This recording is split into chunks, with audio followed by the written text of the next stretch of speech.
Let's look at a couple examples of verifying identities using the double angle identities. In our first example here, we're looking at 1 plus the cosine of 2x divided by the sine of 2x. And we want to show that that is equal to cotangent of x. So when we look at this again right off the bat, we see both the cosine of 2x and the sine of 2x. So we're going to have to do double angle twice. Once for the cosine, once for the sine.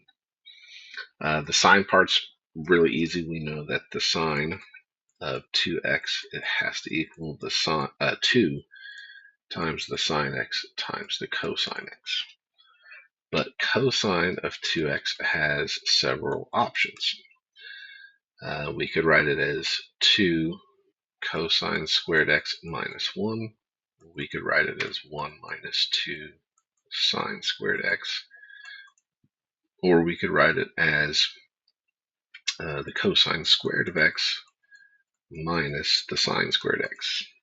And again, all three of those cosine variations are based off of, the difference is based off the Pythagorean theorem. So if you use one, there's not necessarily a wrong choice. It just makes the simplifying process a little harder. When I look at this, I see in the problem I have a 1 plus the cosine of 2x. And so I'm thinking if I use the 2 cosine squared x minus 1, that minus 1 is going to cancel with the plus 1. That may be helpful, it may not, but let's try it. So I'm going to take 1 plus cosine of 2x, and I'm going to rewrite that as 1 plus a 2 cosine squared x minus 1. And I can also rewrite the denominator. Sine of 2x is going to be 2 sine x cosine x. All right, so I'm trying to simplify the left side and make sure it's equal to cotangent of x. Well, on the left side, the 1 and the minus 1 are going to cancel. Again, that's what I was thinking about. So that leaves me with 2 cosine squared x over 2 sine x cosine x. And as I look at that, the 2's are going to cancel because there's a 2 in the numerator and the denominator. And I can also reduce the cosines, right? Because I have a cosine squared in the numerator and a single cosine in the denominator. So the second cosine of the cosine squared in the numerator. So one of those is going to reduce with the cosine in the denominator. And so in the numerator, I'm just going to be left with a cosine x. And in the denominator, I just have a sine x. And I know that that actually is this, from our quotient identity, that is actually equal to the cotangent of x. And so I've shown that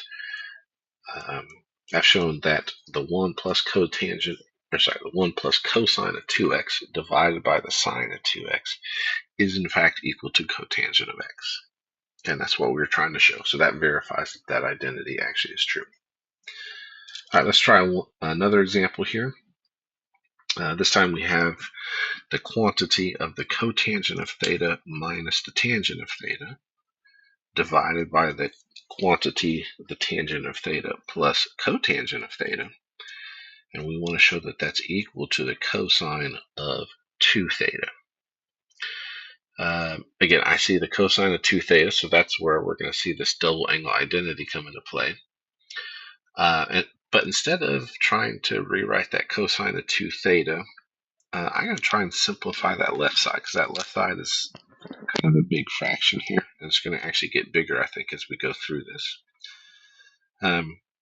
To use the cosine of 2 theta identity, again, we have to be able to write it either as 2 cosine squared theta minus 1, or 1 minus 2 sine squared theta, or cosine squared theta minus sine squared theta. So as I look at those three options, they only have sines and cosines. So I want to try and rewrite this left side only in terms of sines and cosines.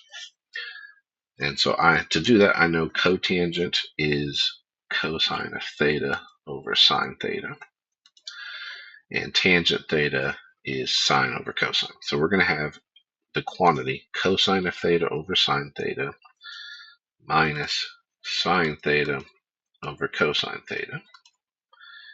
And then all of that is divided by the sine theta over cosine theta plus cosine theta over sine theta. And that's just rewriting those tangents and cotangents.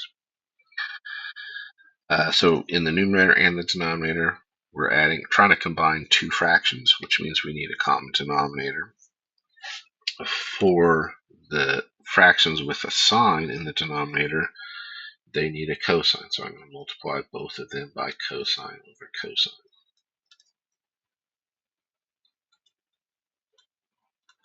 And for the fractions that have a cosine in the denominator, they need a sine. So I'm going to multiply the sines of theta over cosine times another sine theta over sine theta.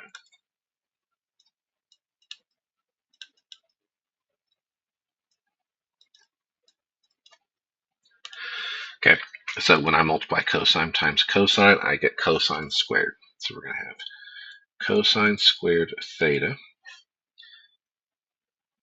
over sine theta cosine theta minus sine squared theta over sine theta cosine theta.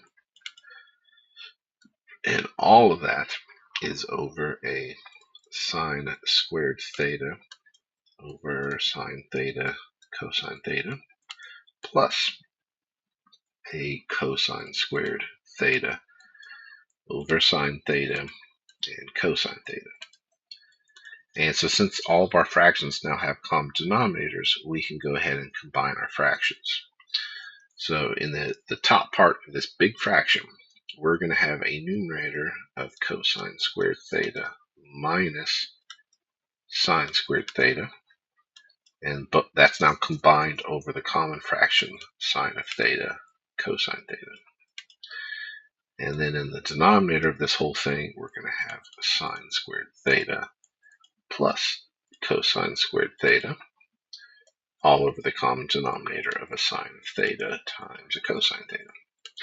Now, you should already be seeing several of our identities here at play. In the numerator of everything, the numerator of the numerator, we have a cosine squared theta minus sine squared theta. That's our double angle identity. That's what we're going to need to finish this out.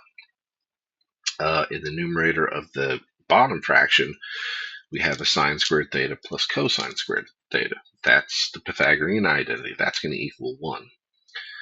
And then in the denominator of both fractions, we have sine theta cosine theta, which you could actually modify that and then use the double angle identity for sine, but we don't have to. So just remember when we divide fractions, we're gonna multiply the reciprocal. So I can take this big fraction and rewrite it as cosine squared theta minus sine squared theta over a sine theta cosine theta times, we're going to do the reciprocal, times a sine theta cosine theta divided by a sine squared theta plus cosine squared theta. Okay. Now, again, as we said earlier, the cosine squared theta the sine squared theta plus cosine squared theta is just a 1. And then if you look in our first fraction, the denominator has a sine and a cosine. Well, that same sine and cosine are in the numerator of the second fraction. And so we can reduce those. So the sines cancel and the cosines cancel. So we're really just left with the cosine squared theta minus sine squared theta over a 1, which is just cosine squared theta minus sine squared theta. And I know from our double angle identities that that is, in fact, the cosine of 2 theta. And that's what we're trying to show. So I have shown that the cotangent of theta minus tangent of theta divided by the tangent of theta plus cotangent of theta is in fact equal to cosine of 2 theta. And so I verified that identity.